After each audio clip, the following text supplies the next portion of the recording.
Hey, welcome back to Evil's Comics. I'm Evil Mike, and I got a review for you today by request from my dude Brian-Lcs. He requested DC Comics Superman Lost issue number 2 out of 10. That's what we're going to be talking about today.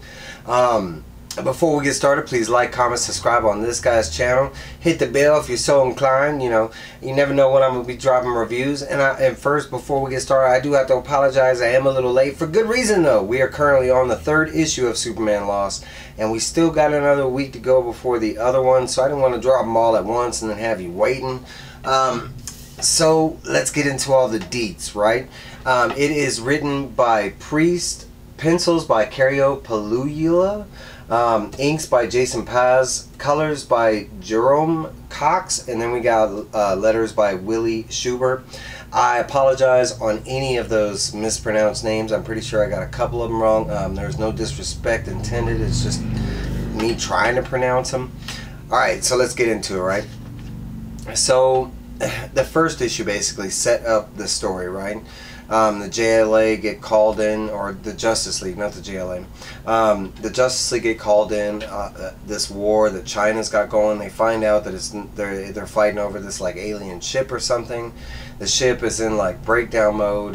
In the middle of the ship, there's like a black hole or something like that, due to Superman's body and how it it has something to do with gravity. He deals with gravity differently than we do because he's Kryptonian on Earth. So using that basis, he flew through the black hole.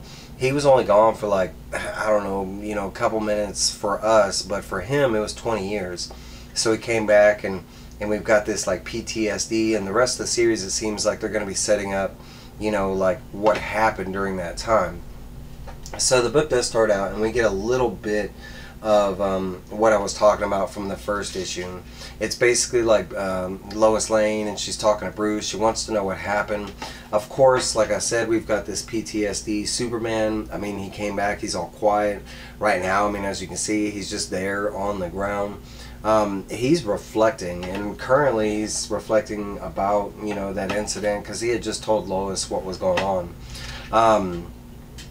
So she starts telling him, or he starts telling her, I'm sorry, about the events. So that's kind of where our book takes place, is right where, after he went through the black hole, this is exactly where he ended up. And basically he was just, knocked out, floating in space. He gets picked up by these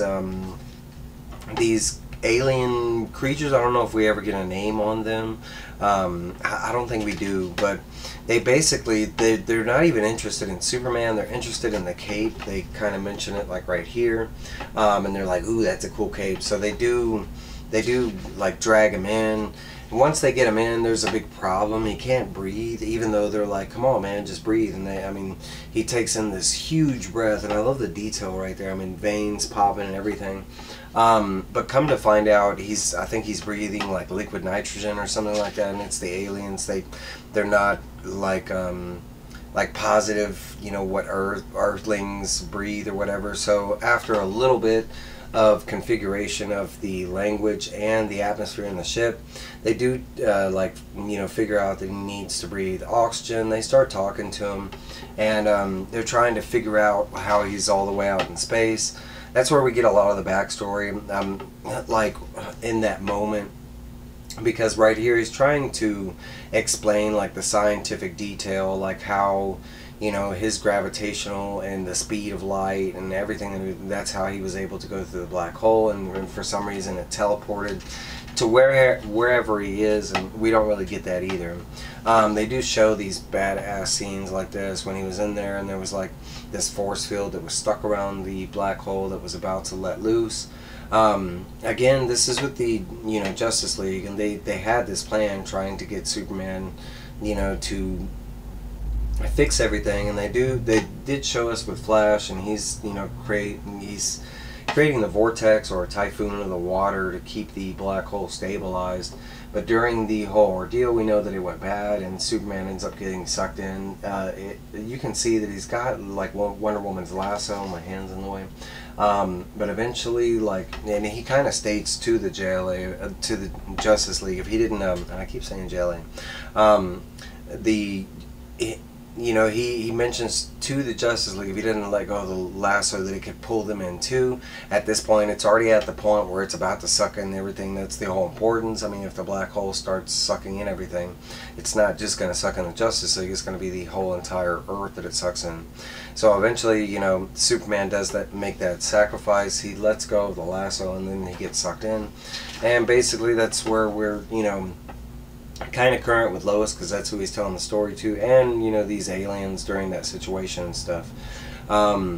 Eventually they tell him that they found the planet that he's from, the third planet from the sun. He gets all happy. They ask for a payment that's like 3,200 credits. So he mentions that he doesn't have any money, he just has the cape and him. They're like, ooh, we want that cape, that's why we pulled you in. He mentions that he can't due to his mother. So they just blast him out in space. They open this airlock and they just, you know, launch him at the planet. Superman's kind of like happy at first because they said it was Earth, third planet from the sun. As he is falling to the planet, he looks over and notices that there are 2 moons and instantly knows that this is an Earth. Has no idea where he's crash landing to. As soon as he gets down planet side, it's kind of like this junk world. You see the atmosphere has this greenish glow. The alien creatures, as they're shown at first, but they're not. They're just wearing like masks and stuff like that. And we find out it's because of that atmosphere on the planet. They're all wearing like respiratory masks, and like eventually they all run off. They're all kind of scared of Superman. The translator's not working. All he's getting is this like bleepy bleep bleep bleep bleep noise. Eventually he does try to reach out to one of the kids. All the rest of the kids run off scared, and I kind of spoiled it right there. But yeah, it's a bunch of kids, and that's how he finds out it's respiratory, because he takes off one of their masks. Come to find out that there's some weird thing going on where it's like the opposite. The planet is filling up with oxygen, and nobody on the planet can really breathe oxygen. We don't find that out right here, but we do see some other things, like Superman tries to take off flying. It's not that he can't fly. The planet has 2 moons, so there's a different gravitational force, and Superman forgot it. And he kind of has to like retrain himself how to fly in the denser gravity that the 2 moons are having. He flies all around the Earth, and he sees quite a difference of you know, territory. He also sees different cultures, but eventually he makes it to like where I guess the Fortress of Solitude would be on this planet. It's like an Antarctic continent, and he gets there and there's this alien language. He cannot read it, but we do find out what it says pretty quickly, because the next place he comes to looks like this, and it looks very much like, you know, where Superman is from. Looks like Kansas. But we end up meeting this guy Victor, and Victor ends up like kind of mesmerized that Superman made it this far, and he was like, what, you didn't read the warning sign? And he was like, no, I couldn't read it, it was in an alien language. And Victor tells him that it was basically telling him it's a dead zone, do not pass. And it has to do with the oxygen. Like at this point, that's why it all looks clear over there, and back in the garbage town it looks all like dirty and everything. It's because over here the oxygen's already settled and it's pristine and everything, but over here it's deadliest because it's settled, and nobody on this planet can breathe oxygen without implants. We find that all from this guy Victor right here, who's kind of amazed at Clark and stuff like that. We do get some more of the, you know, like bits and pieces of what happened, like, you know, when he was going through the black hole kind of thing, but he's kind of like explaining how, you know, him and Earth basically can breathe oxygen. It's kind of like a, I mean, it's not super long, but he's basically explaining how he made it through the black hole, how he's able to breathe, why he doesn't need the you know, the implants. But he's basically saying where he's from is so far away that he would need some kind of like, you know, light travel, you know, faster than light travel or something like that. The guy basically says that you know, they don't have that here. All they have is like survival stuff to make it through this dead zone. That's why he's the only one out here. And that was kind of all this up here is just like him reflecting on, you know, the past, because as this is going on, he's telling the story to Lois. So those are those scenes is like during, while he's telling the story, he's like reflecting on those last moments before he went into the black hole. But basically, after telling, Victor tells Superman that there are no survival, it's basically survival stuff. That's where they leave him off. The next scene we see is kind of like a future scene. This scene over here, because we see Superman taking off with some kind of technology, like a jetpack looking stuff. But we don't have the explanation on that. The last thing he says to Victor is that place does remind him of somewhere on Earth. Of course, it reminds him of Kansas. But that's where this issue leaves off, and there's no, hand tip what's going to be in the next issue or anything like that. I already do possess the next issue. I just need to read it and review it from my boy Brian. But that's where we got. That's what we got so far, man. That's what the series looks like it's going to be explaining. I want to say half the series feels like it's going to be that. It's going to be this explanation on why Superman came back, and he's so startled. He's got this PTSD syndrome type of thing. So I have a feeling the next couple of issues, that's what they're going to be explaining, is what's causing him to freak out. And so far in this issue, we haven't seen anything like that, besides him not being able to breathe for a couple moments, kind of thing. But that's my review.